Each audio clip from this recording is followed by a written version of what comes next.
It's time to chill out and get ready for a mediocre Q&A live stream. If you're old enough, grab yourself your favorite adult beverage, and if you're not, stick with apple juice.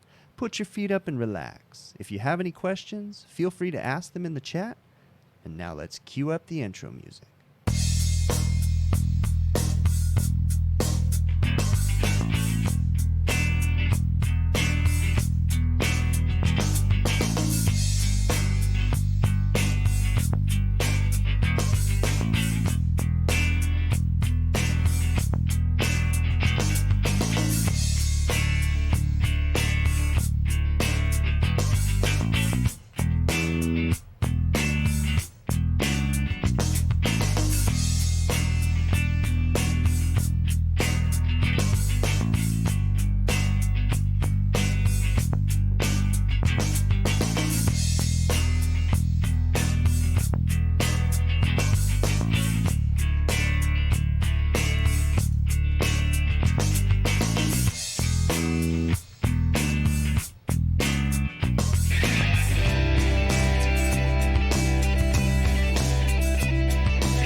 Yo, hopefully you guys are doing well.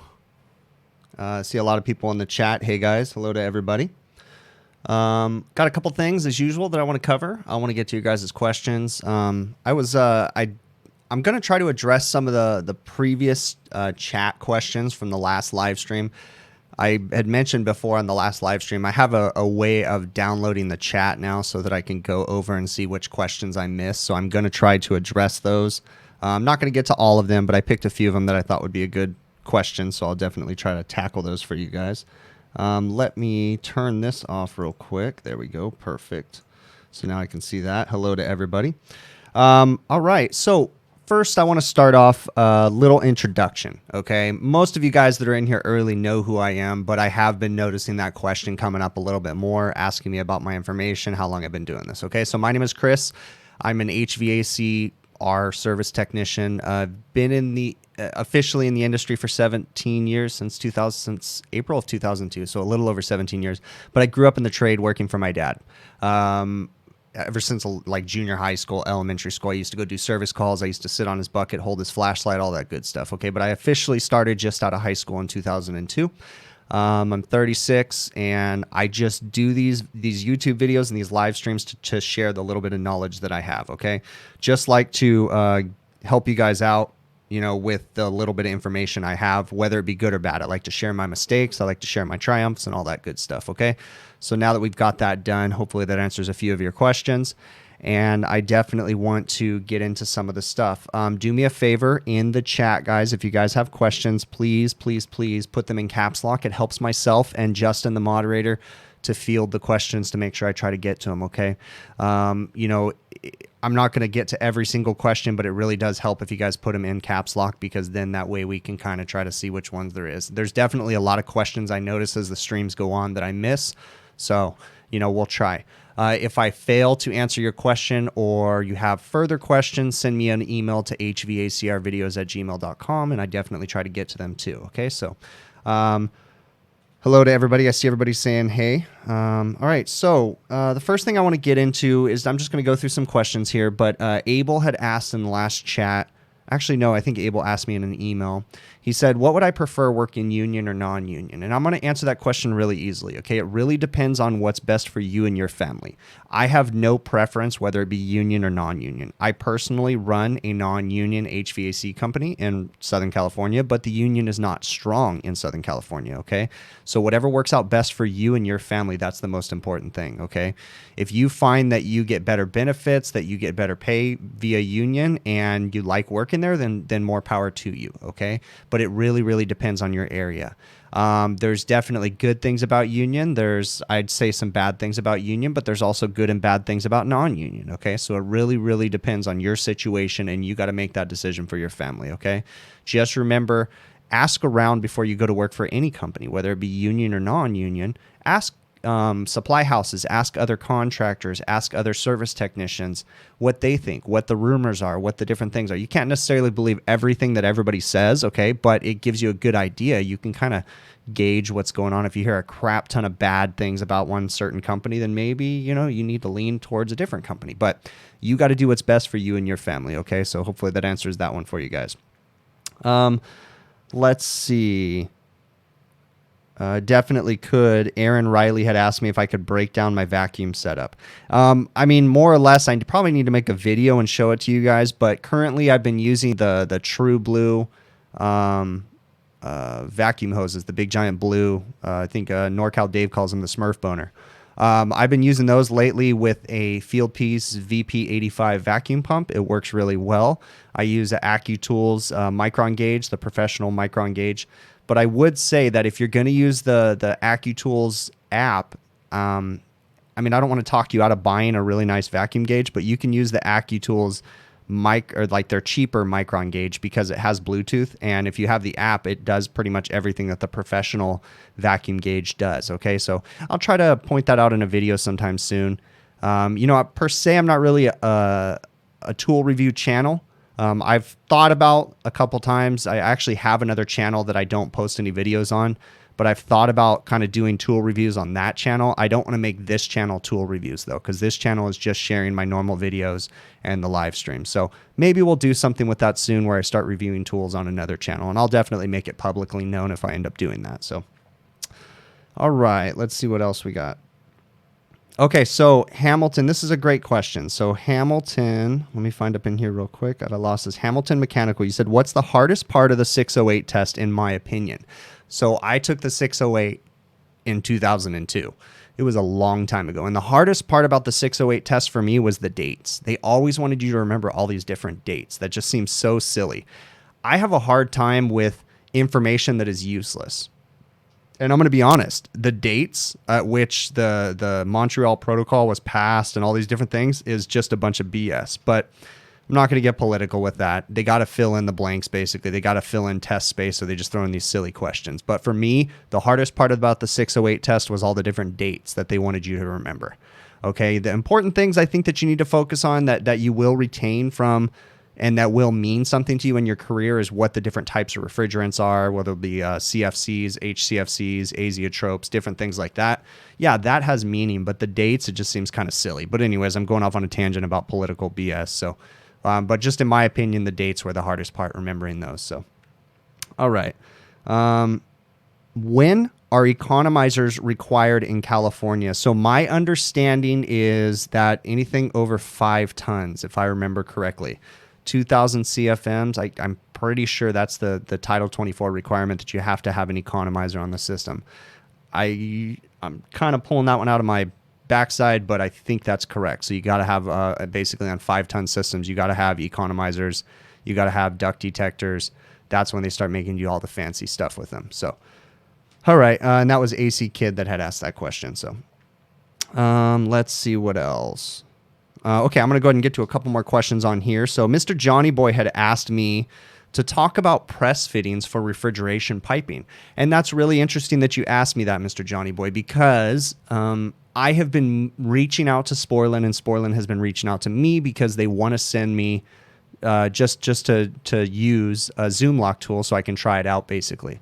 Honestly, I don't think I have a lot of use for press tools in refrigeration because I don't really work in situations where I have to have a fire watch. But where the press tool would come in, I think very handy, is if you work in a hospital sector, if you work in government sector where they make you pull hot work permits. Hot work permits can be a nightmare. I've done some work in the past on government buildings where you basically have to shut down the building essentially, and they want you to come in overnight. They want you to have a fire watch, someone to watch the braze joints basically for the next X number of hours to make sure there's no fires. They want a second person standing there. They essentially want you to go through this whole permitting process. And that is a situation where I would find that like a press tool such as like Zoom Lock made by Sporlan, or there's some other ones too, would be a great resource. Now, I've done a lot of reading on the different press tools, and a lot of people have a lot of stuff to say about whether you should be brazing or using press tools and different things. And where it all comes down to, in my opinion, again, I've never used any of the press tools. I've never used the Zoom Lock. I've just read a lot of reviews and different things. And I see people complaining, you know, oh, I had this many joints that failed, or this happened, or that happened. I kind of think that a lot of the failures come down to the installation. Everything that I've read about the Zoom Lock tool or any other press tool comes down to following the manufacturer's instructions to a T. You cannot get lazy. And this is something that I don't understand, where people will get lazy when they're doing a press fitting, right? Because you're saving hours and hours of time not brazing joints, and you're using a press tool. So do you even have a reason to be lazy? I mean, you're going to get that job done in half the time because you're literally just going to be cutting, reaming, cleaning, using a depth gauge, putting the fitting on, crimping the fitting, checking the fitting with the depth gauge and with the little gauge that they give you. I mean, you just have to make sure you follow the proper instructions. So I do see a need for those press tools. They're very useful in certain situations. There is also a lot of other requirements, and you have to really lean on the manufacturer's installation instructions, whether or not you can use them on soft copper, whether or not you can use them on old copper. You know, there's a lot of different things you need to think about, okay? You necessarily may not want to use them on old corroded copper, but again, I can't really talk from experience because I've never used them, but I just, you know, have read a lot of reviews. I do see a use for them. Just personally, I haven't used them yet. And I'm talking about the Sporlan Zoom Lock tool. But I definitely am going to be getting my hands on it soon because they have reached out to me. I just need to call them back basically and set up a time for them to come meet with me and do a demo and let me try the tool out, you know? So I will definitely do something with it. Maybe I'll try to get it on film, show you guys what I think about it.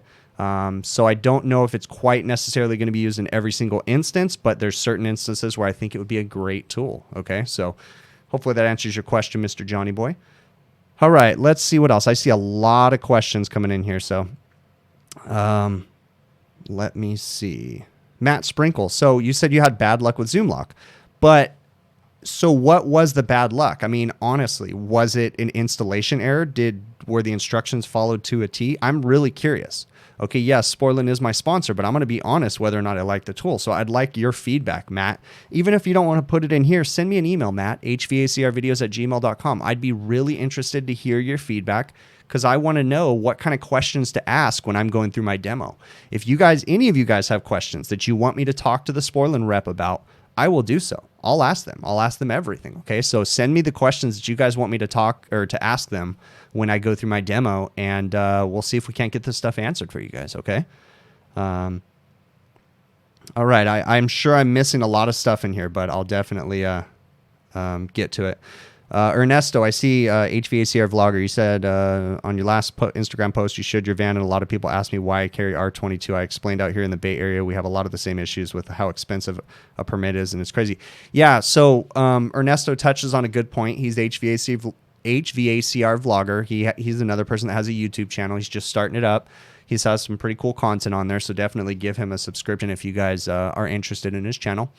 So he brings up a good point. I deal in Southern California, and this is a question I get a lot too. People ask me why I still use R22. Now, there is alternatives to R22. Personally, I've explained this a million times, but personally, I choose not to use the alternative refrigerants. That's my choice. Okay, I'm not judging anybody for using them.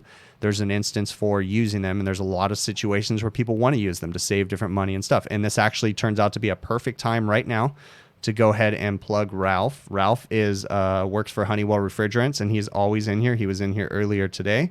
I'm sure he's still here. I'm going to put his email in here right now.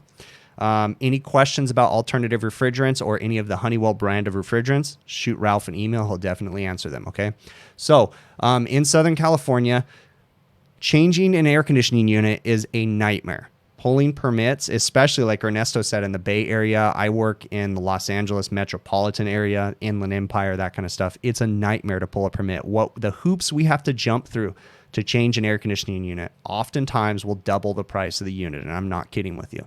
So what you guys can buy a unit for, it'll cost the customer, and that's, I mean, it's just ridiculous how expensive sometimes they get. So oftentimes the customer will opt to repair the units. Personally, I still use R22 because I don't want to go through the hassle of changing things over. My preference. So, those are some of the things we run into. It's definitely interesting because I hear other people talking how they can get units changed out left and right, and it's just a nightmare getting through the permitting process. I mean, just off the top of my head, to change a package unit, we have to make sure that the unit does not weigh, I think it's over 200 pounds. Anything over 200 pounds or more, we have to get a structural engineer involved, meaning that they have to go through the building plans, find out if the building can handle the extra weight load. If it can't, then they have to make retrofits to make it handle the weight load. If you have to get the structural engineer involved and they don't have current building plans, then they'll have to have new building plans drawn up if they can't find them from the recorder's office or something. Once you get the structural engineer involved and they sign off on everything, then you're going to have to do elevation. You're going to have to prove that the package unit itself is not going to extend past the roof line. So that way oh my crap, Chad, thank you very much, man. I really, Ted, dude, guys, thank you very much for the super chats. You guys are awesome. Thank you so very much. Wow. So once they sign off on the structural load, whatever, I mean, the building weight, extra weight that the unit's going to cost. Sorry, I was a little distracted, you guys. Those super chats were awesome. Then they're going to make sure that, Brian, dude, thank you very much. They're going to make sure that the unit doesn't extend past the parapet wall so that the general public can't see it from the ground level, because they want to make sure that the aesthetics are perfect for the building. Once they've done that, then they want to make sure that you install the unit according to code, which is normal, right? They want to make sure that you put seismic straps on the unit to make sure that the unit doesn't shake off the roof, which is kind of silly, but anyways, you got to put seismic straps on it. Then you have to do duct testing. They want you to make sure that the ductwork doesn't leak and that the unit is operating as efficient as possible. They want you to verify the refrigerant charge. You have to call in a second-party contractor called a HERS rater to come in and make sure that everything's good. Once you've done all that, then they want you to call for a inspection, basically, and provide them with all the information. And you have to fill out all the correct paperwork. I'm sure that a lot of you guys have to go through that same stuff all over the country, but just in California, it just seems to be a nightmare. And if you're working in the city of Los Angeles or Los Angeles County, you have to make sure that you use Los Angeles County approved duct tape, meaning that you can't use, this brand of duct tape because it's not Los Angeles County approved. So anyways, I'm going off on a whole tangent, but that's why it's so difficult for us to replace units oftentimes. It's such a nightmare. Okay, so oftentimes we'll just submit a quote to repair it and the customer runs with it. So it is what it is. Try not to get too political on this stuff. You guys, these super chats, holy crap. Thank you very much, guys. That is amazing. All right. Let's see what I missed here in the... Wow, I'm so blown away. Brian, Ted, Chad, you guys, thank you very much, man. Wow. All right. Okay. I'm kind of going through here. Primetime. I mentioned a website that calculates BTUs for walk-in boxes. So there's 3 programs that I think 3 that I can use. 2. Russell Refrigeration with it, which is made by HTPG Products Corporation now or whatever, right? Just look up an app called Russbox. RUSSBOX.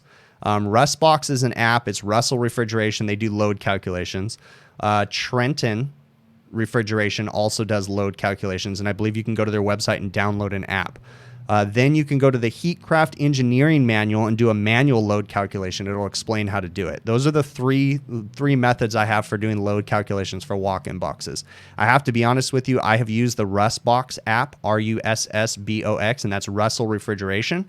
I've used their app for years, whether it doesn't matter what brand I'm using. I've always used their app, and it works perfect for me. So those are the apps that I use to do load calculations for walk-in boxes. And you can edit everything, the location you're at, the lights, you know, if you got forklifts, if you got trucks, if you got anything driving in your walk-in box, it'll edit the loads. And I've never been led astray by the Rustbox app. It's always done very well for me. So, wow, guys, I'm still blown away by those super chats. All right, let's see what else. What are the compression ratios of scroll compressors? Just curious. Well, Adam, I mean, I don't have those exact compression ratios off the top of my head, but I will say that the compression ratio definitely gets higher on the scroll compressors when you get into the low temps.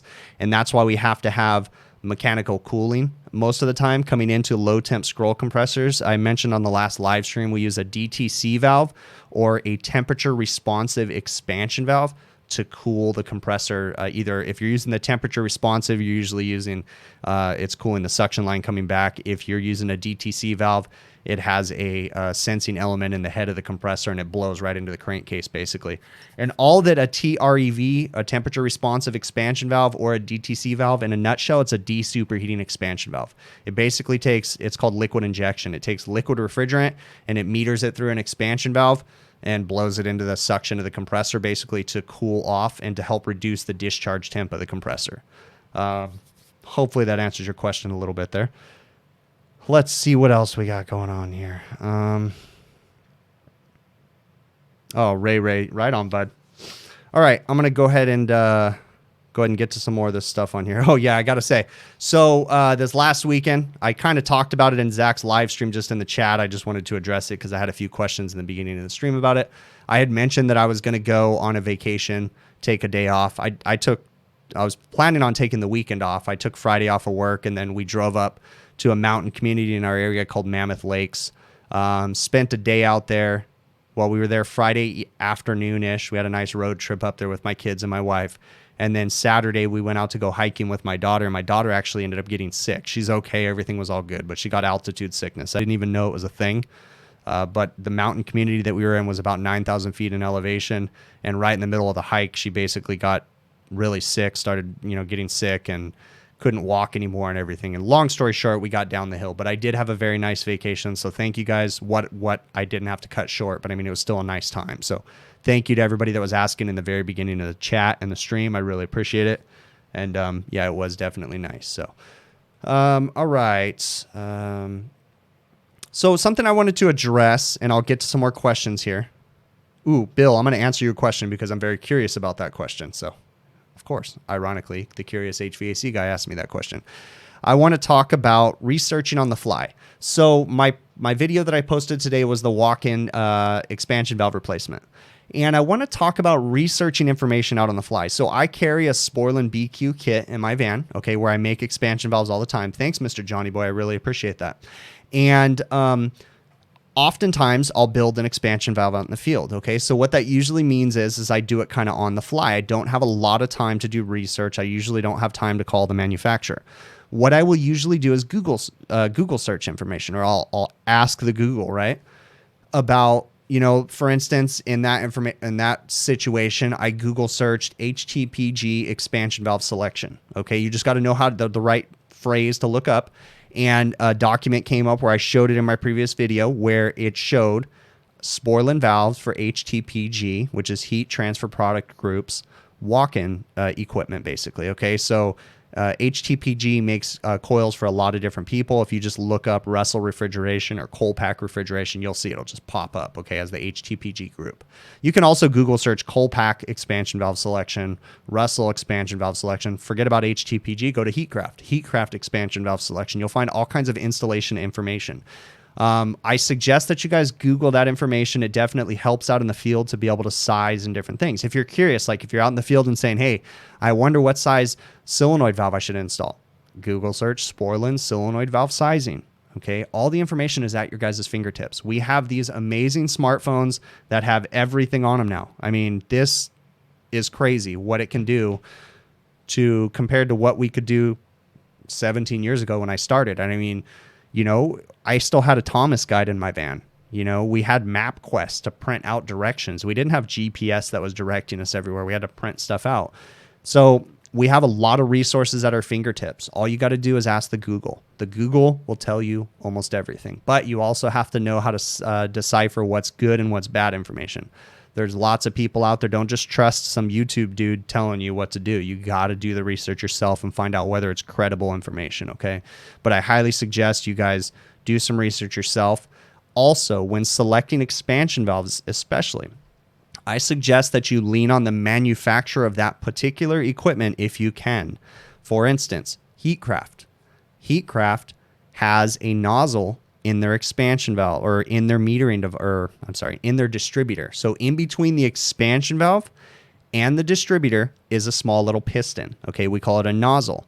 And what that's there to do is to distribute the refrigerant evenly after the expansion valve has, changed the state of the refrigerant.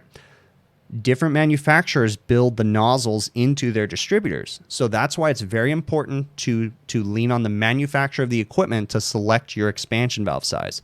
Because if you listen to what Heatcraft says, it may not match up completely, because maybe Cold Zone or Russell or Colpack included the nozzle, or maybe they put in a different size nozzle. So you always want to lean on each manufacturer to figure out what size expansion valve you're going to put in the system. If you can't get the manufacturer's installation instructions, then you can go back to Sporlin or look at another manufacturer and just kind of come up with a rough guess.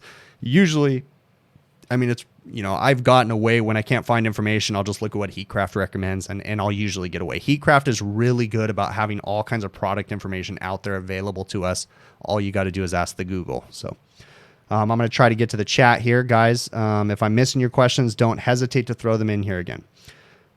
Mr. Johnny Boy asks about shirts and hats. I have not placed any orders for shirts or hats just because of the nightmare that it has become in trying to distribute the shirts, okay? I can't necessarily give all the shirts away. I pretty much gave away the majority of the ones that I had ordered on the first run just because I had bought a bunch of shirts. But at this point, because of the sales tax nightmare that there is, I'm not going to order new shirts at this time. I will say that I do plan on taking shirts. I do have a few shirts left over. If anybody happens to be going to the AHR show in Florida, in Orlando, I think it's February, I will be taking shirts with me, and I will be giving them out. I'll figure out a way to distribute them while I'm at the AHR show. But at this time, I'm not really going to ship any more shirts out. And I don't know if I'm going to be placing another order or not, just because I can't be losing. It's a lot of money to have the shirts made. So at this time, until I figure out a better method, I haven't ordered any more new shirts, Mr. Johnny Boy. So let's see. Train is the king of HVAC. You know what? Because of that super chat, Ted, yes, Train is the king of HVAC. So look at Ted just bought me, guys. So. All right, let's see what up. Bill, Curious HVAC Guy, asked me if I have ever converted a fixed orifice or actuator metering device on a carrier package unit to an expansion valve. And no, I have not, Bill, but I have been doing a bunch of research to try to figure out how to do it myself. I do know that Trane does make a retrofit kit for their Accutrol metering devices or their fixed orifice metering devices. I don't know if they make it for every single package unit, but as much information as much research as I have done, I have not been able to find any information about Carrier offering a expansion valve retrofit kit. The problem is the distributor and the feed lines coming from the distributor, finding out what size they need to be. It's not just a wing it and throw it together. The valve sizing probably wouldn't be that hard, but it's the distributor that's the nightmare. So I've been thinking about reaching to my contacts at Sporlin to see if they can help me too. It's something that I want to do because we have so many fixed orifice metering devices that are failing that I would love to put in an expansion valve. So, Bill, I have not yet, but I am doing some research myself. I'd be curious if you find any information about that, Bill. Let me know. So, all right, let's see what else. Adam. Okay, so I'm walking into a conversation here. And I don't know what it is, but I see Adam responding to Tyler Smith saying, avoid empty hands, don't take a trip to and from the truck without bringing something you need to complete the job or put it away. Now, I don't know the context of that phrase that you said, Adam, but that is a great point to make without knowing the rest of the conversation. I try to do that every single time I'm working on a job. I'm trying to be as efficient as possible. If I'm going down to the van, sometimes it gets very frustrating because I love to I need to go get this, and I just drop everything and go grab it. Take something, anything, even if it's not a giant something or other, take a case down that you're done with. Every time you go down to the van, take something. Every time you come up, bring something. You know, that way you're not making wasted time. You got to go down to go to the bathroom, bring something back up with you. You know, that makes your job go that much smoother. Even if it's just taking it down to the bottom of the ladder, even if you're not going to put it all the way in the van, just getting it off the roof makes life that much easier. So that way when you're done with the job, there's one less thing you got to do. Makes your day go so much smoother instead of just being done and having a giant mess, because I tend to make huge messes on the roof and I'm really bad at it. And I've been trying to get better. So, all right, let's see what I'm missing. I'm going to kind of go down to the bottom. Let me see what else. Does a scroll compressor compress more air than a reciprocating compressor? Adam Showers. More air. Well, it doesn't compress any air. It shouldn't be compressing any air, but basically, you know, scroll compressors, someone had asked me, and I'm going to go ahead and address this one really quick. Someone asked me, you know, what's better, a scroll compressor or a reciprocating compressor? There's good and bad things about a scroll compressor and a reciprocating compressor, okay? The information that I have read is that scroll compressors can definitely be more efficient. They can be quieter. They can draw less current. They can basically be more efficient to operate electrically and refrigeration wise. But scroll compressors also have some problems. They have higher than, in my opinion, and I don't know if there's scientific evidence behind this, but I tend to notice higher discharge temperatures on scroll compressors, and I tend to notice, more issues, such as on a reciprocating compressor, they can pump down to a lot lower pressures, basically. Okay, so on a scroll compressor, you know, trying to pump them down, they don't really like that because they don't want to run into a vacuum. That's a problem with the scroll compressor. There's goods and bads to it. Now, you do have to be careful too about scroll compressors because they can be more efficient. So with that being said, if you have a reciprocating piston-driven compressor that's a really old system and you try to throw a scroll compressor of comparable BTU capacity in the system, you can have some issues too. So the condensers have to be sized properly. I've done this where you throw in a scroll compressor into a really old package unit that had a reciprocating compressor before that, and then you have head pressure issues right off the bat. So you got to be careful about situations. So there's goods and bads to scroll compressors. That's all I can think of right now. If I didn't answer any of your questions, definitely send me an email and I'll try to get to some more of it. So, HVAC kid, are evaporative coolers on refrigeration racks effective? Well, sure. I mean, it depends on how you're using them. So I work in the Coachella Valley occasionally, which if it gets very, very hot, their summers on average there are 110 to 120 degrees in the summertime on a regular. And we will have high condensing temps, and we notice that there's a lot of efficiency loss in the equipment when the condensing temps get that high. So oftentimes we will, if we have a rack that's designed for it, we have put swamp coolers on the racks that have panels, and then you put vents on the other side so that way the evaporative cooler can blow through the system. But there's goods and bads to it. If you have an evaporative cooler and it's in an enclosed space, you're going to have moisture problems. So we tend to get calcium buildup on all of our equipment, which does start to degrade the life of them. We see condenser fan motor failures a little bit more. But I've also taken evaporative coolers and just literally set them on the roof and put a small little duct on them and blown them at air conditioning condensers to lower the condensing temp too. So evaporative coolers definitely help, but the energy efficiency of an evaporative cooler, just blowing that energy, their electric bills are ridiculously high. Okay, but their equipment life lasts a little bit longer. They go through a lot less compressors when we have lower condensing temps. So you have to sacrifice some things. So in a situation where you really, really have high condensing temps and they can afford to, let go of some electricity costs, basically let the costs go up a little bit higher, an evaporative cooler might be a good solution to bring your condensing temps down. They also offer some evaporative cooling medias, for different package units. Different companies offer them where you can basically bolt them to the side of the package unit, and it works like an evaporative cooler, but it uses the condenser fan motor to still draw the air through the evaporative cooling media. There's different things like that. They call them pre-coolers. Those will help too. But yeah, they definitely are effective, but whether or not they're energy efficient, not necessarily. Okay, so why wouldn't all refrigeration be three-phase? More efficient, less parts, starting components. Yeah, that's definitely true, Mr. Ice. If we could, three-phase is my favorite to work on. It's definitely a lot easier. Starting components can be a pain sometimes, and they're usually in small little tight compartments, and they're just a pain in the butt, and they drive you nuts. But, you know, the reality of it is we can't always bring three-phase into the small prep table equipment because they don't make three-phase compressors. Usually, I don't know if they make a three-phase compressor smaller than a 3/4 horsepower. Most prep table compressors are 1/3 to 1/2 horsepower compressors here in the US at least. So, you know, that's a situation where you'd have a problem too. And I'm sure there's more to it too, but it's just one of those things where it's just not very common here. So, all right. Can the evaporative and the condenser use different materials instead of copper? They have tried different materials. They've tried stainless steel in the past. They've tried aluminum, different things. There's definitely weaknesses and there's ups and downs or goods and bads to everything. So there's all kinds of different metals that they use. But for a condenser, essentially, you know, when they have aluminum, it's very, very susceptible to different cleaners and different things like that can degrade the aluminum. Same thing with copper too. I mean, there's goods and bads to it. All right. It says, what's the largest walk-in I've worked on? I don't work on very big stuff. So I think the biggest walk-in cooler I've ever worked on maybe was like a 5 horsepower system. Yeah, that's about the biggest. Never anything bigger than that. So I think you might have been able to drive a small forklift into it, and that was about it. Nothing bigger than that.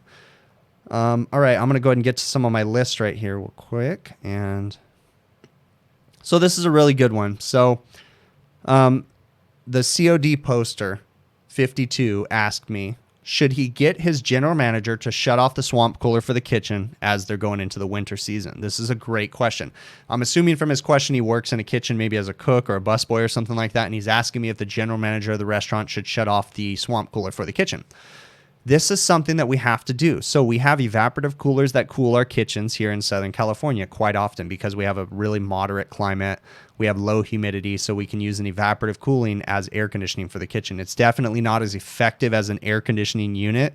If you have an evaporative cooler, for the most part, your kitchen's not going to get below 80 degrees, and it's going to have really high humidity in it, okay?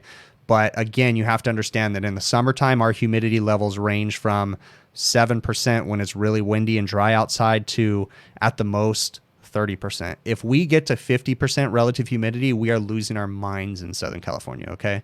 So we will often use evaporative coolers to cool a kitchen. But what you have to be careful about is, yes, a lot of managers, they call and they say, hey, I want you to shut off my evaporative cooler or my swamp cooler. But they don't understand that a lot of times we're using that evaporative cooler or that swamp cooler as a makeup air unit too. So we can't necessarily shut off the air going into the building. We might have to just shut off the water pump, which distributes the water across the evaporative media in the cooler, okay? It just depends on the situation. If the evaporative cooler or the swamp cooler is being used as a makeup air device, then you don't want to shut it off, because what's going to happen, like I've mentioned before, if you have an exhaust system coming into a building and it's pulling all the air out, okay, think of a paper bag. If you put your mouth over it and suck the bag is going to collapse. But if you cut a hole in the bottom of the bag, the air will pass through if you cut the hole the right size. If we have exhaust fans in the building pulling the smoke and the heat out of the building, we have to put air back in, or that building's going to be very hard to open the doors. It's not going to collapse, but it's going to go into a negative air pressure. So that way, when you open the doors, you're going to get a blast of air from outside. In the wintertime, that air might be really, really cold air. So shutting off a swamp cooler going into a building, we got to make sure it's not being used as a makeup air unit first before you try to shut it off, okay? If it is being used as a makeup air unit, I would suggest just shutting off the water pump portion and dealing with the air coming into the building. Newer codes in California are starting to require that we temper air. It just depends on the county and the city that you live in. I know in the Midwest and back east, you guys use tempered makeup air units. You have heating sections. It's very rare for us to see a heater in a makeup air unit here in California. So hopefully I answered your guys' question there. Natra, in terms of horsepower, how many BTUs equal 1 horsepower? That is not a number that I have off the top of my head. I'm so sorry, bud. Maybe someone else can answer that. But Ernesto, HVACR vlogger, I can answer that question because I don't do any work for Subway. He asked me if Subway have such a bad rep as out there in the Bay Area. Owners do not want to pay. Yeah, there is kind of a bad rep. I don't want to talk crap on Subway, but I have heard bad reps about owners not wanting to pay for different stuff and things like that. But I don't do any work for any Subway owners, so I can't really attest to anybody in my area. But I have heard that rumor. Let's see what else. Rafael Gomez, would a walk-in freezer work properly with the evaporators facing each other? I think I'd kind of emailed you on that one, Rafael. I think you asked me that question too. So in that situation, it really depends, okay? The manufacturer has installation instructions on basically how close the evaporator fan coils can be to each other. So yes, there is instances where you can have them blowing out each other, but you've got to follow the manufacturer's instructions. What they don't want you to do is blow condenser fan or evaporator fan motor into evaporator fan motor to where one side doesn't let the others air or they cancel each other out. But if you have enough distance between the evaporators, it should be okay. You also don't want to have a situation where the discharge of one evaporator is blowing into the return of another evaporator. So the manufacturers usually have installation instructions where they recommend that you have a certain length between the evaporators. And they also have piping instructions and different ways to set them up to help cool a box, okay? So hopefully that answers your question for you, bud. All right, let's see. Top apps that I use in HVAC. So Measure Quick is like the #1 app. The Field Piece app I will use occasionally. I use the, let's see what else. The Copeland mobile app is a huge app for me. And then the Tecumseh Compressors has an app too that helps you find starting components and different things. But the Copeland mobile app is a great resource for diagnosing compressors for sure. That is an awesome, awesome app. I'll try to do a video maybe where I show the different apps. I've showed them before, but I'll try to do one more recent and show some information on that. Mr. Ice, how do you troubleshoot a broken pickup tube in a receiver? I'm going to give you guys a visual on that one. Hold on.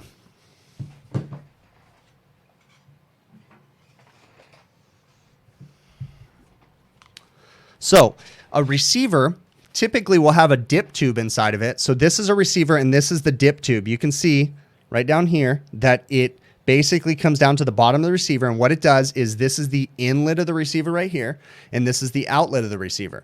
So something that can happen, especially on bigger receivers, not necessarily on the small stuff, is this dip tube can crack or it can break off. A situation where that might happen is if you have a flashing sight glass. And what you can do, what I would suggest you do is find out what the refrigerant charge of the system is. A symptom might be that you have a flashing sight glass and no matter how much gas you add, the sight glass keeps flashing, your expansion valve's not working correctly, all that stuff, right? So what can happen is if this dip tube is broken or cracked, then this receiver is always going to have vapor in the top of it. Then it would pull the vapor off the top of the receiver and feed that to the expansion valve and not necessarily pull the liquid. The purpose of the dip tube is to make sure that the outlet pulls liquid from the bottom of the receiver down here in the bottom. Sometimes that might be 2 inches from the bottom. Who knows? Okay. So in that situation, I would expect you to have a really, really low subcooling. Okay. And I would expect you to have a flashing sight glass, actually no subcooling essentially, a flashing sight glass. And no matter how much gas you add to the system, it just still won't clear. Then that's when I would suggest you suspect a receiver dip tube that's broken or cracked. I personally have never seen one in my career, but I have heard a lot of people talk about them, especially in the grocery market sector with the bigger receivers. I could imagine that on the bigger ones, that's when you can get some really violent action going on in that system, and that could possibly crack or break that receiver. So in my experience, if I came across this, what I would do is I would add so much refrigerant to the system, and once I know that I've added more refrigerant or close to more refrigerant than the receiver can handle, and that sight glass still doesn't clear up, that's when I would suspect a receiver problem.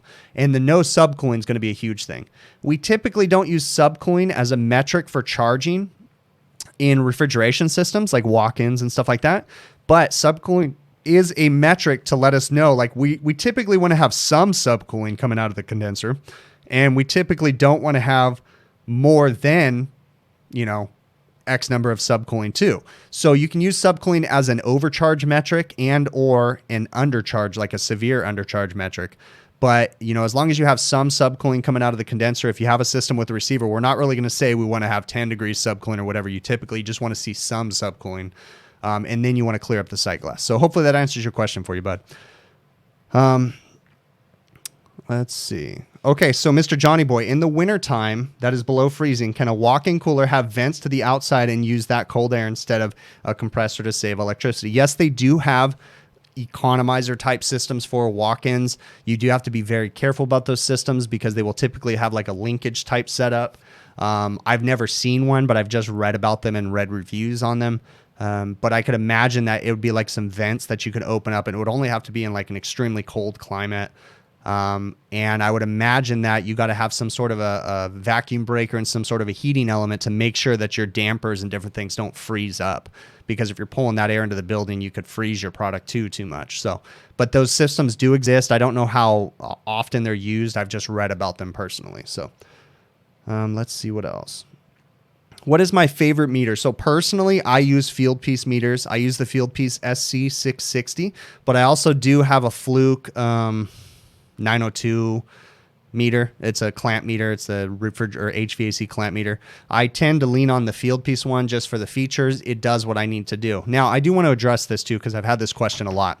If I was working on really technical equipment, if I was doing a lot of work on VFDs and different things like that, I would probably lean on a Fluke meter a little bit more, a high-end Fluke meter.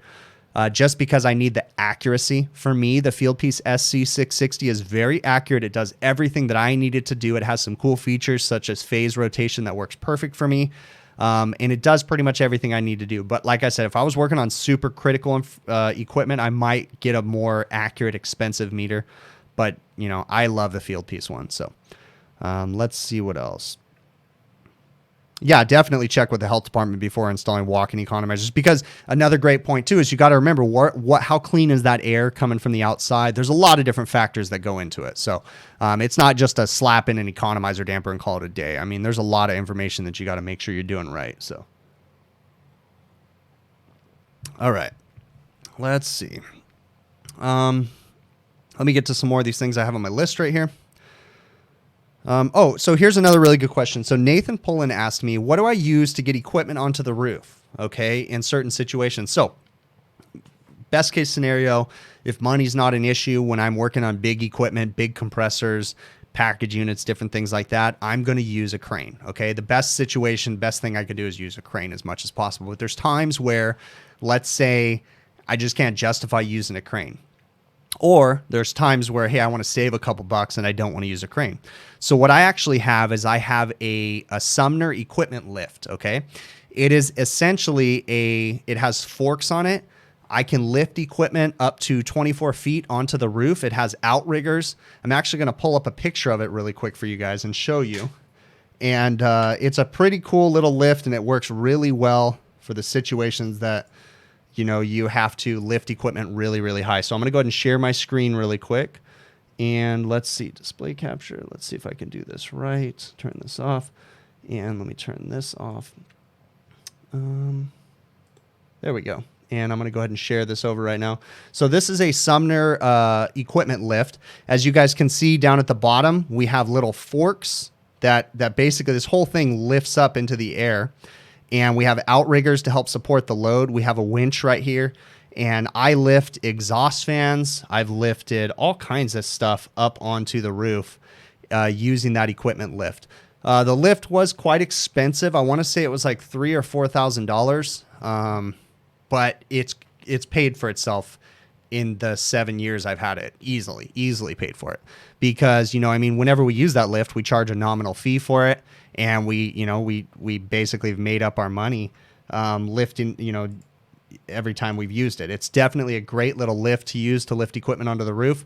They have smaller versions that you can use for ice machines. I lift exhaust fans. I've never really lifted an air conditioner on the roof, but condensers, compressors, different things like that, that thing gets me onto the roof no problem in a situation where you need to.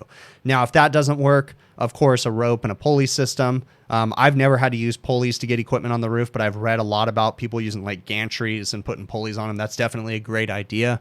So yeah, that's what we use to lift equipment onto the roof. So, yeah, I guess you could do 2 lifts for different units. Yeah. Yeah, that I guess you can call that a duck jack or a high jack. That's also another thing to call that. The cool thing about this one, though, is it has the outriggers. The outriggers are a big thing because that supports the load. With that lift, I can lift 650 pounds. Not that I ever want to lift that much because you're going to have to manhandle it once you get onto the roof, but you could lift 650 pounds on that unit. So the higher you go, the less the weight goes. I think you can lift 650 to 24 feet, I think is what you can do. So definitely a cool thing to use when you need to. So, all right. Let me see. Okay, I'm going to go ahead and get to some more of these questions here real quick. Oh,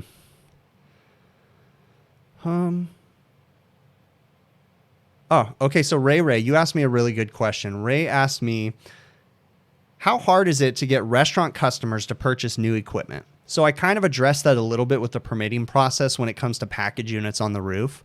When it comes to restaurant chains, which is majority of the work that I do is like big restaurant chains, you know, equipment replacement, it just depends on the chain. I have one particular chain that'll change equipment left and right. When the equipment gets 3 to 4 years old, 5 years at the max, they change it out, get a new warranty when they buy a new unit, because oftentimes they'll get a 3-year parts and labor warranty and a 5-year compressor warranty on their, you know, Delafield refrigerators or whatever. But you know, other chains that I deal with, they don't like to buy equipment as much, you know, so it really just depends on the situation that you're working in. I always try to be honest with my customers and just tell them, look, I highly recommend you replace this equipment. What I really like is that I typically don't sell equipment. If the customer wants to buy a new piece of equipment, they buy it direct. Because I deal with chain restaurants, they buy everything direct. So when I tell them, hey, I really suggest you buy new equipment, I'm not making a penny off of it. I'd make more money if I repaired it. But oftentimes I'll look at them and I'll say, look, I can repair this, but I'm not going to guarantee it because this thing's a piece of junk and it's just, in my opinion, going to turn into a nightmare. So I usually present them with all the facts and just let them make the decisions. You know, here's what I suggest you guys do. All right. Let's see what else. Oh yeah. And Bill, I saw that you had used the ladder crane too. That's another thing you could do. You could definitely use the ladder crane. I've never used that before. I would tell you though, right now in Southern California, if I got caught using a ladder crane, I know that OSHA affects everybody, but out here in California, I'd probably have all kinds of OSHA snitches calling on me for using a ladder crane. I don't see any problems with the ladder crane. I just don't know that OSHA in my area is going to really like us using a ladder crane, but you know, I definitely think they're cool and see the use for them, especially if you put an electric winch on them and just get to push the button and lift the thing up. Like that would be awesome. Let's see. I saw another question come in here. Oh, okay. So Mr. Ice, do you guys cut holes in the roof for your line set or require the building to get a roofer? Depends on the roof. I usually leave it to the customers. You know, if they have a landlord or if they own the building, I'll usually ask the customer, do you want me to go ahead and penetrate the roof and try to seal it up? I usually tell them I'm not a roofer. You know, if I penetrate this, I'm not guaranteeing it. You need to get a roofer out after we're done, especially if it's a PTO roof, the rubber or plastic roofs. I will seal it up with silicone and then just tell them you need to get a roofer to come out and certify this, like, because I'm not going to guarantee any of that crap. So I usually let the customer know, hey, I can penetrate it, but, you know, you probably want to have a roofer inspect it when I'm done, you know, and just basically cop out on that one. So another question that I had was, and this was from Sterling Archer all the way in France. He had asked me about mega ohm readings on compressors, and he wanted to know my method of using a mega ohm meter or a megger to meg out compressors and test the insulation thickness basically on the windings. So my response to him is I actually don't even own a megger. I have done research and I've thought about buying one in the past, but then I started doing some research and, you know, looking into it and finding out that Copeland really doesn't recommend using meggers to do insulation tests on compressors. Now, Copeland has a tech bulletin. It's called AE4-1294. I'm going to post a link in the chat right now. And it definitely tells you, you know, when you're working on compressors, there is good information to come out of using a megger. But that Copeland recommends that if you're going to use a megger, that you use it over a period of time to test degradation of insulation, basically, okay? You don't just do a one-time check to say this compressor is bad. There's a lot of factors, if you read this tech bulletin, that come into insulation testing on compressors. If the system has moisture in it, you can get a faulty insulation reading where you might think you have a bad compressor, but you just have moisture in your system.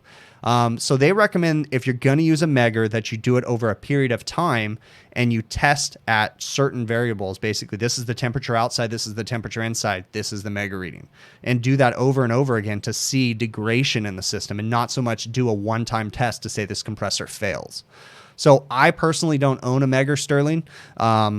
I've just never really seen the need to have one. Now, I'm not saying a Hvacr is not a good tool, okay?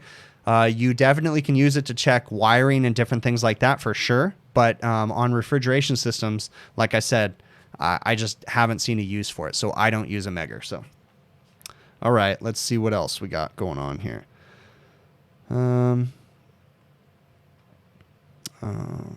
Okay. Let's see what else I got on my list right here. Mr. Ice, you had asked me about installing a piston after an expansion valve, and I kind of already explained that, but I just want to address it again. Oftentimes on, let's just use Heatcraft because they're one that uses them all the times. We have something called a nozzle that we install after the expansion valve before the distributor, and it looks just like a piston. It's a very small orifice, but it's not it's not microscopic, but it's, a tiny little orifice. And what it's there to do is to distribute the refrigerant evenly across the evaporator. So you have distribution lines, and maybe let's say you have 8 feeder lines coming out of the distributor. The theory is that if you don't put that nozzle in there, that you're not going to have an even distribution to each one of those feeder lines. So the nozzle is there to make sure that we have that even flow across it. So hopefully that answers your question there, bud. All right. Let's see. What do I use to set pressure switch cut in and cut off? So, Chad, a lot of people say to use nitrogen. I personally have never used nitrogen, but they say to take your nitrogen bottle down in your van and apply pressure through your gauges. Then this is the exact pressure, set the control, test the cut in and cut out. And it's definitely a good method. Personally, I haven't used it yet, but I definitely should start doing that because it sounds like a very time-saving method. Right now, if I'm going to set a pressure switch, I basically just check the system pressures and watch the cut in and cut out pressure and adjust accordingly. But where you need to be very careful is when you're using digital gauges, because the resolution, or I think that's the right word, or the amount of time it takes for the digital gauge to catch up, oftentimes they're not as fast as a compound gauge. So when you're setting pressure controls, I would suggest using a compound gauge. That way you can actually see the exact pressure when the pressure control opens and closes. And if you try to pump down a refrigeration system and you notice that it doesn't add up to when it shuts off and what your digital gauges read, that's a very common thing. So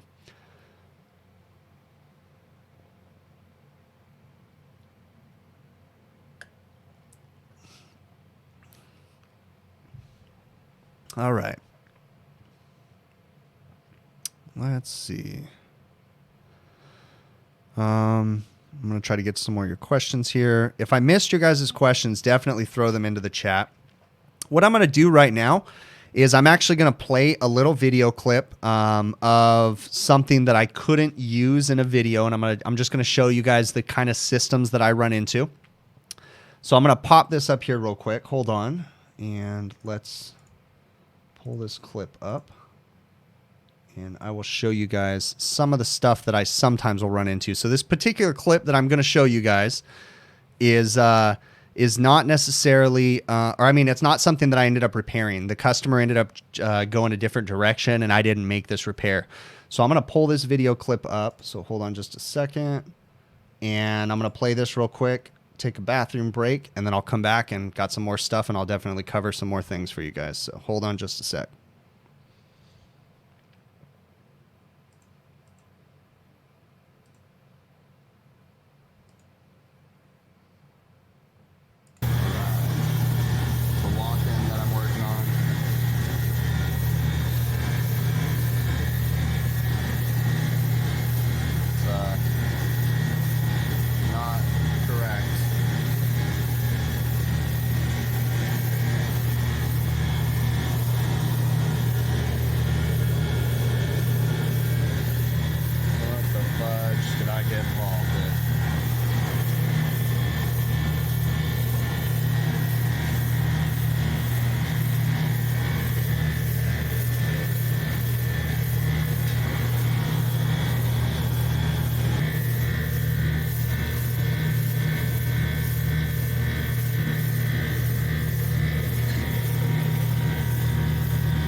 does have an R22 power head.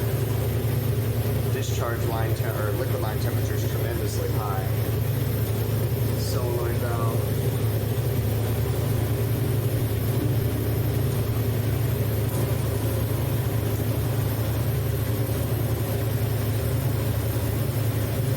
It's got an 8 cartridge in it. The coil's surprisingly not in horrible shape. It's dirty. Drain pan's a mess.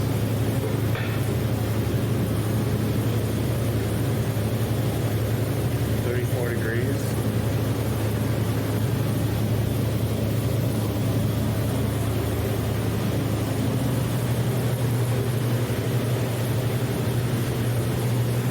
Okay. This thing has leaks all over this rotor lock valve. All over the place. Bubbles forming everywhere.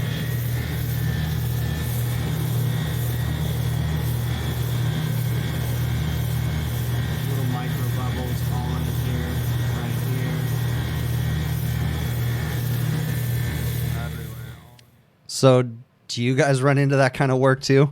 I find myself every once in a while running into that nightmare of stuff. So in that situation, I ended up declining work, not just because of the equipment, because it was more than just that. There was a lot of headaches going on with that particular customer, and I'm not trying to throw anybody under the bus, but I just chose not to do that work. So yeah, definitely Rick there, huh?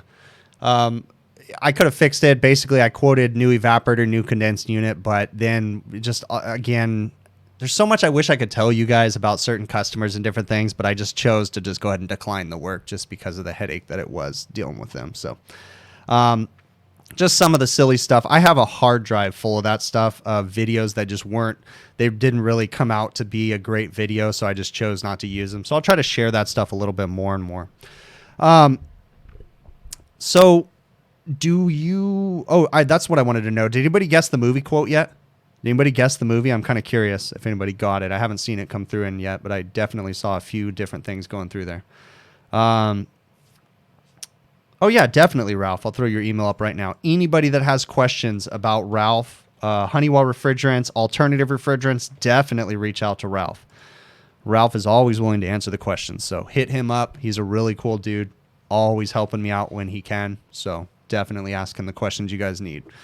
Let's see what else.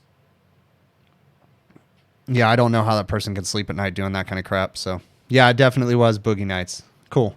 Right on. I was curious if anybody got that one, so I'll turn off the damn Nightbot because it's going to keep posting them the whole time, so let me turn that off real quick. So I definitely want to try to answer some more of you guys' questions. Throw them in the chat and let me know if there's any more that you guys want me to answer. I've got a few things on my list, but I definitely want to try to get to your guys' questions. I'm sure there's stuff that I missed in there, so throw it in there. Sackman Do, I had if you go up through the thing, you'll see the Nightbot. The Nightbot posts movie quotes. I usually throw in a movie every single time, like just throwing in different quotes, seeing if people can guess what the movie was. And this time it was Boogie Nights. So, I'm not the HVAC messiah, Ernesto. I'm just a dude that tries to share the information, just a little bit of information I have in my head. The information I give is a lot of the mistakes that I've made over the years and lessons that I've learned from the mistakes. So, I'm nobody special. So, let's see what else. All right, let me see what I got on my list here.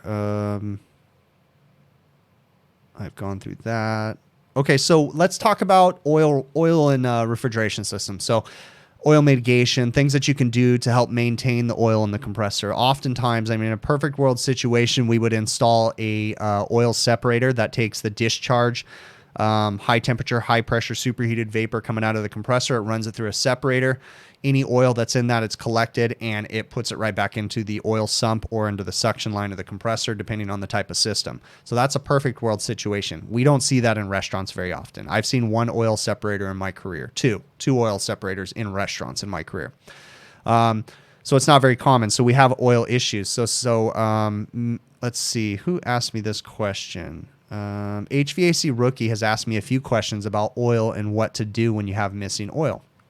So There's different things that you can do in a system. If you can figure out where the oil is, you can try to drain the oil out. Getting oil to come back to a system can be very difficult. There's a lot of different methods that people try. They say to heat up the evaporator with hot water, different things like that to try to drive up refrigerant pressures in the evaporator. Inevitably, it comes down to proper refrigeration piping. When you're dealing with prep tables, especially multiplex systems, like I've used Hvacr racks, for example, in my situation, they have horrible piping going through them. And we tend to have very low refrigerant pressure velocity or velocity going back to the compressor. So you get oil logging in the evaporators. Oftentimes in those situations, because they install their expansion valves upside down, what we can do is take the power head off and drain the oil out of there. But if you can't find the oil, there's not a whole lot you can do. You can make sure that there's an oil trap or a P trap in the system if there's a possibility of putting one. Sometimes you can't have them. Other times you just have to hope that the refrigerant oil comes back. Okay. I would definitely say to Google search some information on that. You can drive up the head pressure trying to increase the refrigerant velocity, but you got to be careful because you drive up the head pressure too high, your suction pressure is going to come up. You're not going to have proper refrigeration cooling, different things like that. So oil loss or oil logged evaporators can be tricky. Another question, Zach Trudeau asked me about oil logged evaporator coil symptoms. So he was asking me, what are the symptoms of a logged evaporator coil? A logged evaporator coil is kind of like finding a unicorn, okay?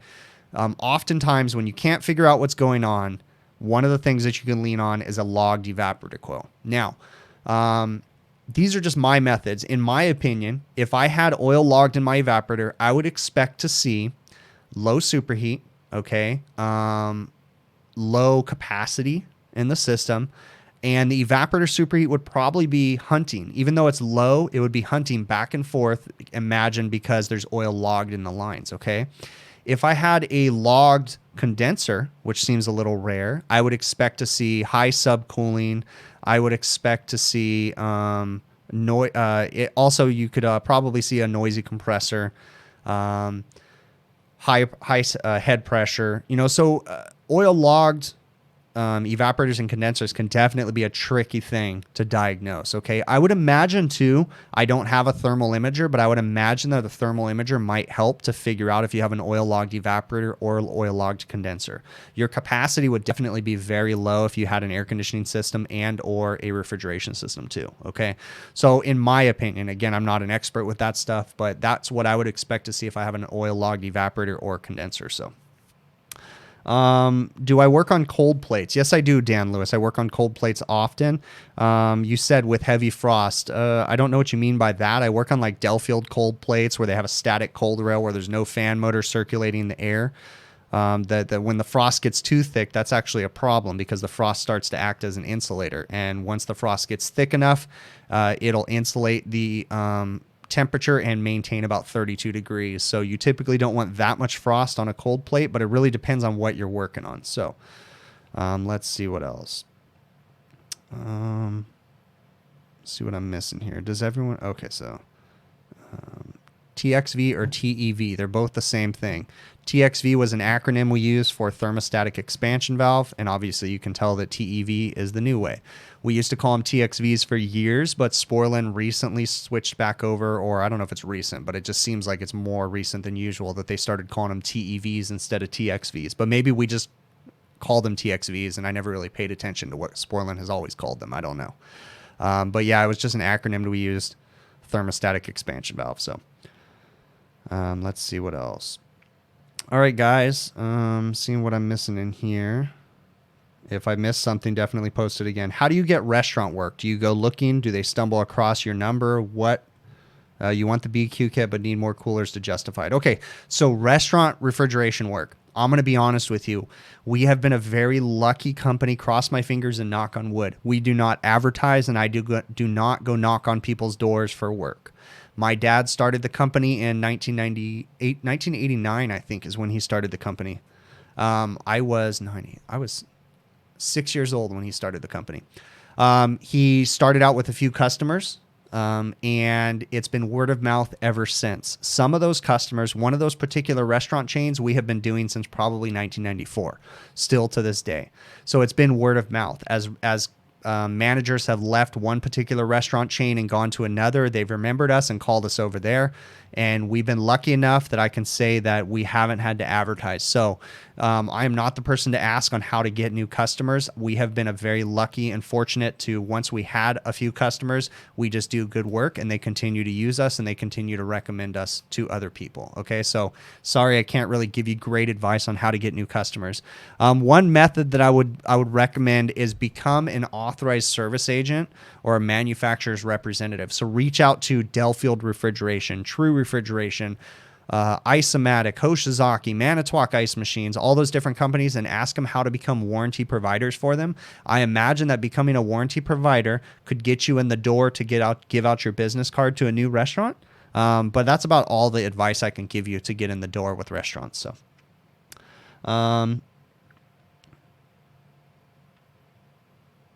okay, so Stefan, you ask about my crappy power situations and dirty power. And you're asking me if I think that's a problem in my part of the world. Not necessarily in my part of the world, but we definitely have some dirty-er power. But I would say that, I mean, compared to third world countries, we definitely don't have the worst power. We just have certain areas in Southern California where we have lesser than optimal power, I guess, where we have brownouts and we have low voltage issues. So I wouldn't say that it's a very common thing for our part of the world. No, I would say, I mean, we're the United States. I would imagine that we have relatively a decent power grid compared to others.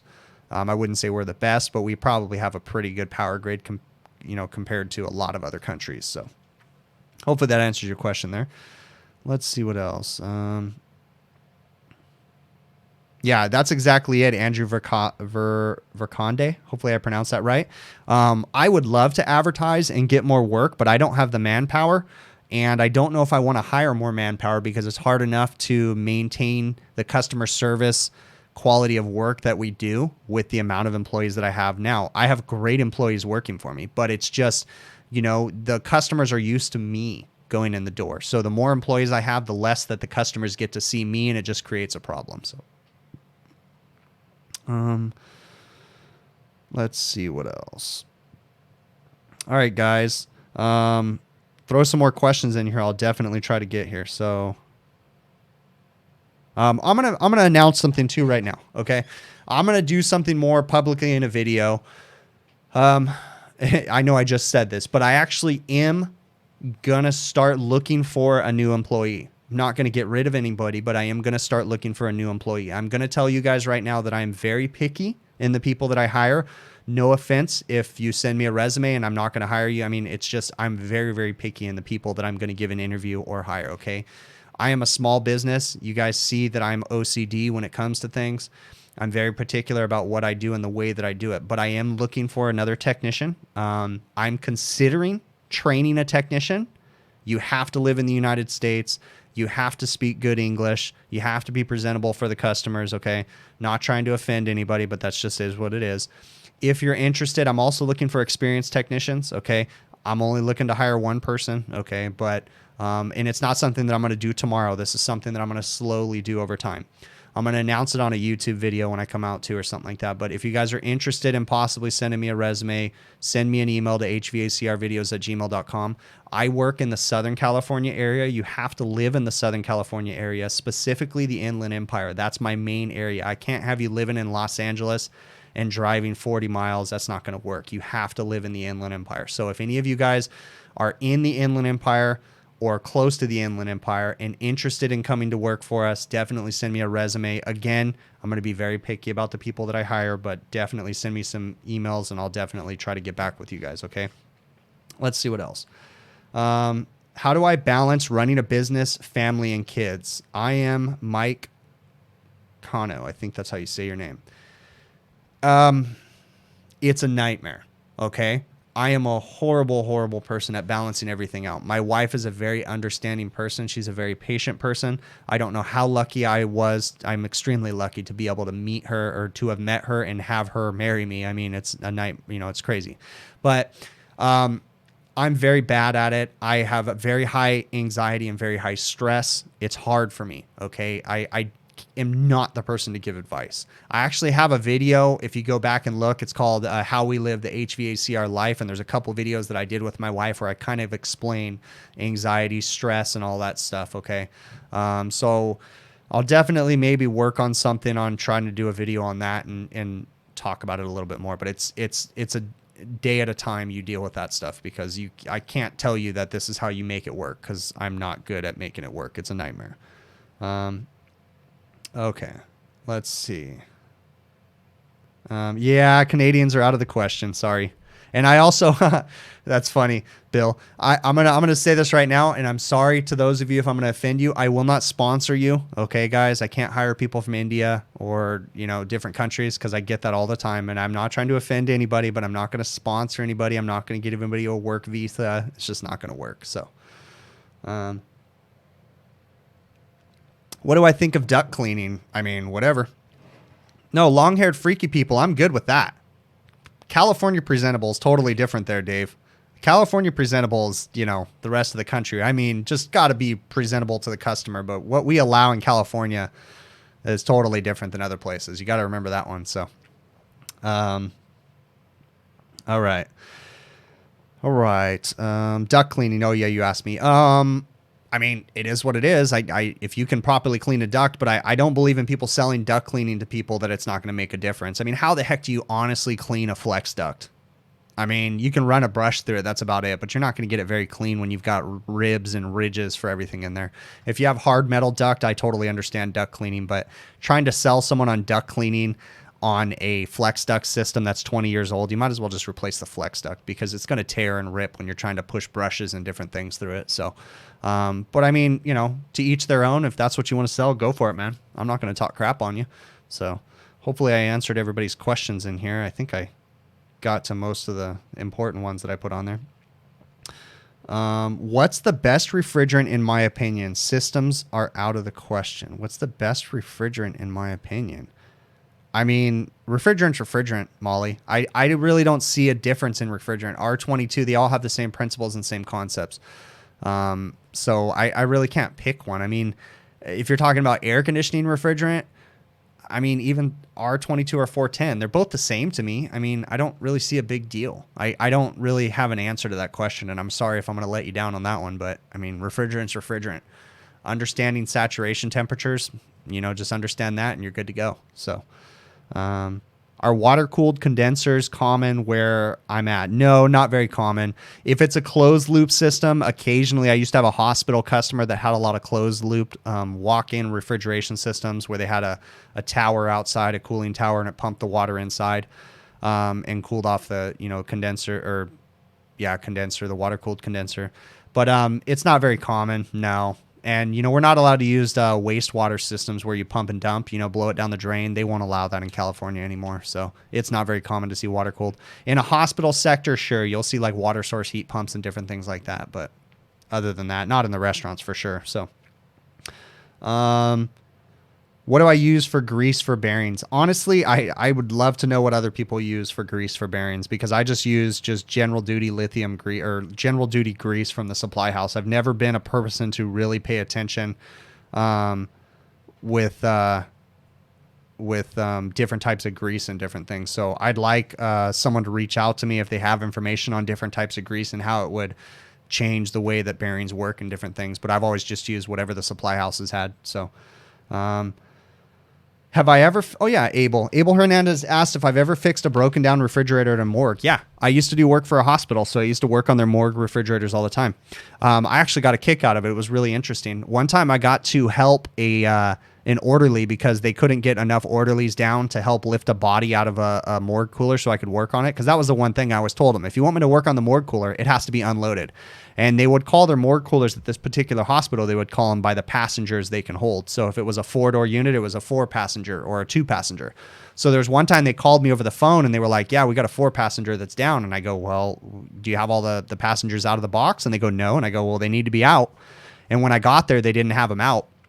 So they sent down one orderly, and he's like, well, we got to wait. The other orderlies are on break or whatever.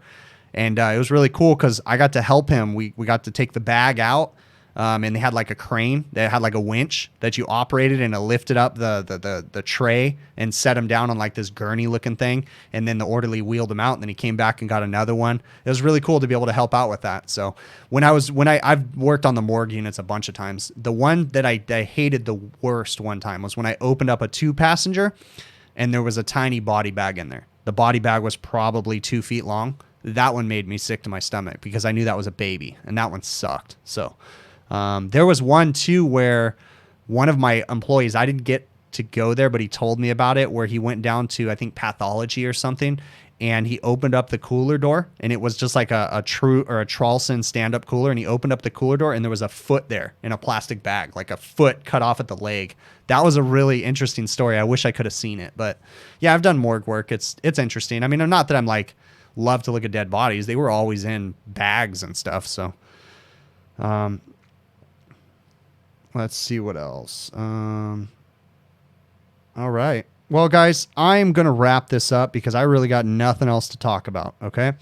So definitely send me some questions to hvacrvideos@gmail.com. I really, really appreciate all the super chats, you guys. Holy crap. Thank you so very much for the super chats that came in here. You guys were amazing. Okay. I don't do these for the super chats. I really appreciate the ones that I do get. But, you know, I do these to share the little bit of information that I have in my head with you guys, okay? So again, send me emails to hvacrvideos@gmail.com, and I will try to get to them if I missed any of your questions. I'll also be printing out this chat record and going over it to see if there's anything I missed, okay? Thank you so very much, and I'm going to go ahead and transition on out of here. Don't forget to, if you guys haven't already, enter the Sporlin 85 contest to get one of these cool Sporlin cups for your guys' apple juice, right? Definitely get one of those, and I'll go ahead and put up the little thing right now again where you just tag them on Facebook or whatever, Instagram, those different things, and I'll go ahead and transition back on over to there and hit the outro music. Thanks again, guys, and I really appreciate it.